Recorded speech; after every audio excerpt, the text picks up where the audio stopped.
Bonjour à tous, voici donc la vidéo vous expliquant comment désinstaller certaines applications sur Windows 10.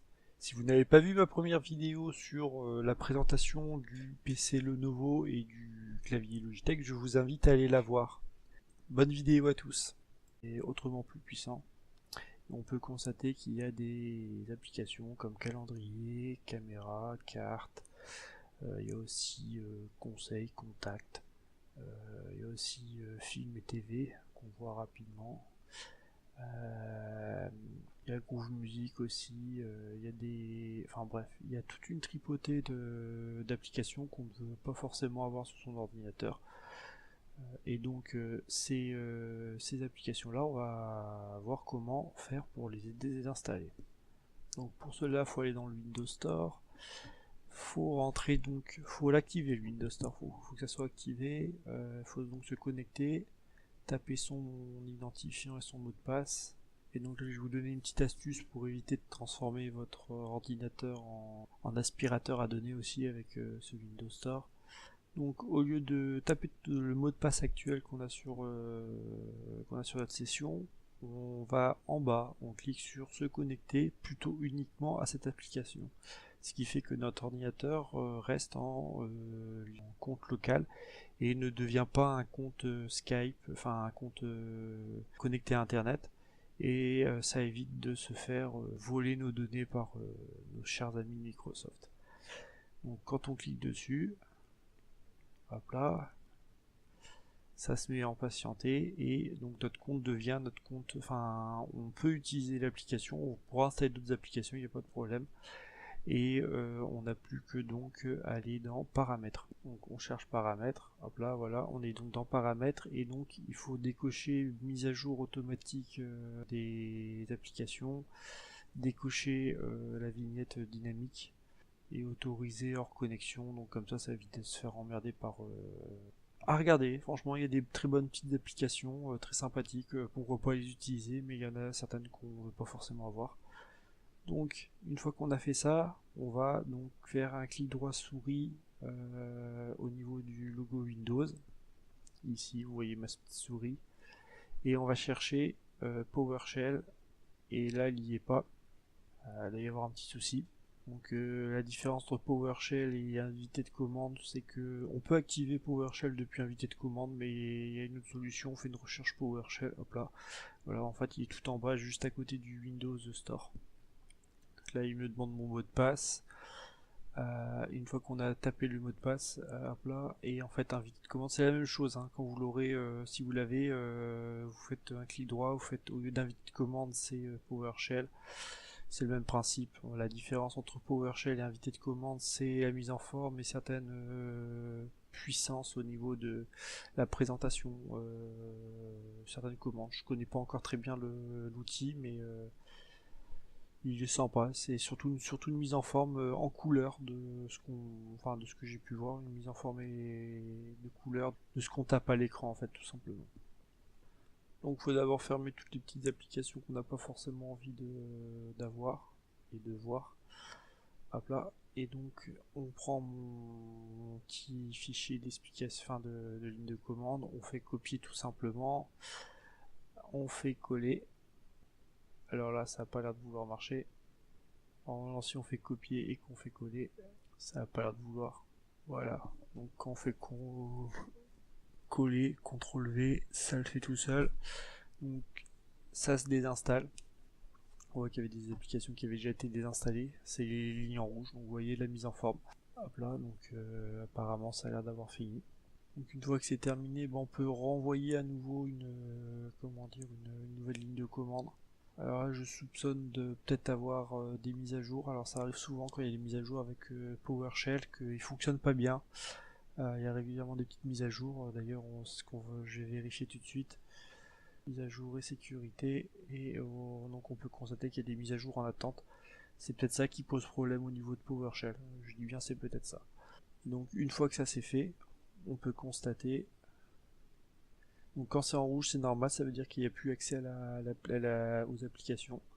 Donc on peut fermer la commande PowerShell et on va constater normalement que certaines applications ont déjà dû disparaître.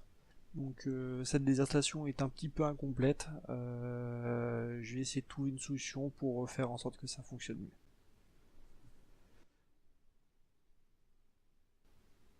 Donc pour expliquer un peu à quoi correspondent ces différentes lignes, donc la première ligne de 3D Builder, c'est pour tout ce qui est impression 3D.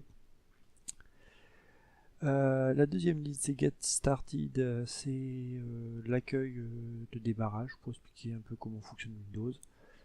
La deuxième ligne, c'est Microsoft Office Hub, c'est en fait comment, enfin, obtenir Microsoft Office. On n'a pas besoin de plus. Microsoft Skype App, c'est pour obtenir Skype. Désinstaller Windows Map, c'est pour désinstaller tout ce qui est application carte. Là, franchement, on a Google Maps, ça va tout aussi bien. Bing Weather, c'est la météo. On a Google aussi, donc pas besoin. Microsoft Office OneNote, vous avez donc une application qui s'appelle OneNote, installée par défaut sur Windows, ça faut le savoir. Et en fait, on peut pas la désinstaller et il n'y a que comme ça qu'on peut le faire. D'ailleurs, quand vous essayez de la désinstaller, il vous renvoie vers le programme de désinstallation, mais vous n'avez rien pour désinstaller. C'est ballot. L'autre ligne Xbox App, c'est pour désinstaller l'application donc Xbox qu'on n'a pas du tout forcément besoin et envie d'avoir. En plus, il y a des paramétrages qui font pourrir le fonctionnement du PC. Donc, si vous jouez aux jeux vidéo, pourquoi pas, mais moi perso, j'en veux pas. Zone Music, en fait, c'est tout simplement l'application Groove Music. Zone Vidéo, c'est films et séries télé. C'est pour acheter des séries et des télés. On a Netflix, ça marche tout aussi bien. Bing Sport, c'est tout simplement tout ce qui est information sur le sport. Ça aussi, on a Google, pas besoin. Big News aussi, c'est pareil, c'est pour tout ce qui est information des nouveautés. On a Google aussi. Tout ce qui est Microsoft Windows Phone, donc cette ligne là c'est Windows Compagnon, c'est si vous avez un téléphone, déjà on a Android, on n'a pas Windows Phone, c'est de la merde, ça marche pas, je plaisante. Bing Finance, tout ce qui est information sur la finance, pareil on a Google, hein. Dans le pire des cas il y a Boursorama qui marche très bien. Après, Microsoft Windows Sound Recorder, c'est tout ce qui est, c'est l'enregistrement. Il y a Audacity qui marche très bien, on peut faire plus de choses avec. L'autre